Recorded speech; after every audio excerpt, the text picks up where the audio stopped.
অফিসটা নিয়ে যাচ্ছি হচ্ছে যে আমরা এই সপ্তাহের মধ্যে আগামী দুই তিন দিনের মধ্যে আমরা অফিসটা পূর্ণাঙ্গভাবে সরিয়ে ফেলব এবং ঈদের পরে হলো যেটি হলো যে আমরা এই ভবনটা ভাঙা দিয়েই তারপরে হচ্ছে কারণ বাজারটাকে রিমুভ করার একটা পরিকল্পনা রয়েছে। আর প্রাথমিক পর্যায়ে আমরা যেটা করছি সেটা হচ্ছে যে এখানে স্থায়ী বরাদ্দ যে 176টা দোকান ছিল, যেটা আড়ত ভবন 1, সেখানে হচ্ছে 176টা দোকান এখানে সরিয়ে নেওয়া হচ্ছে এবং অস্থায়ী ছিল হচ্ছে যে 2টা স্পটে এই ভবনের দক্ষিণ সাইডে হলো যে 118টা এবং উত্তর সাইডে 62টা, এখানে 180টা রাজস্ব বিভাগে যে 100 বন্দোবস্ত যেটা নেওয়া ছিল অস্থায়ী বরাদ্দ হিসাবে সেইগুলিকে সরা হচ্ছে। 180 এবং 176টা দোকান আমরা প্রাথমিক পর্যায়ে নিয়ে যাচ্ছি হচ্ছে আমরা গাবতলীতে পুনর্বাসন করছি, পরবর্তীতে পর্যায়ক্রমে অন্যান্য ভবনগুলি পুনর্বাসনের প্রক্রিয়া চলমান।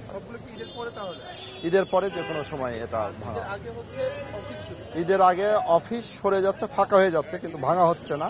ভাঙার কাজটা ঈদের পরে যে কোনো সময়। এখানে আসলে কোনো বাজারই থাকছে না। এখানে কারণ বাজারে যে শহরকে যানজট মুক্ত করার লক্ষ্যে এবং এটা মাননীয় প্রধানমন্ত্রীর যে নির্দেশনা রয়েছেন যে এখানে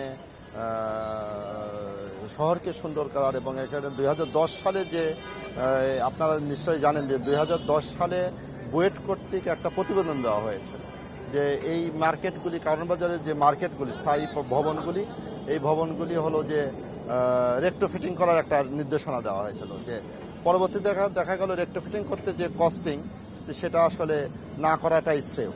সেই ক্ষেত্রে হলো স্থানীয় সরকার মন্ত্রণালয় থেকে 350 কোটি টাকা ব্যয় কিন্তু আমাদের একটি প্রকল্প নেওয়া ছিল যাত্রাবাড়ি এবং আমিনবাজারে। যাত্রাবাড়ি এবং আমিনবাজারে যে প্রকল্পটি নেওয়া হয়েছিল সেখানে হচ্ছে ব্যবসায়ীদের পুনর্বাসন করার কথা রয়েছে। 2010 সালের যে প্রকল্পটি ইতিমধ্যে কিন্তু এটা পূর্ণাঙ্গ রূপ পেয়েছে, শতভাগ কাজ কমপ্লিট হয়েছে। এটা কিন্তু শুধুমাত্র বরাদ্দ পেতে বাকি।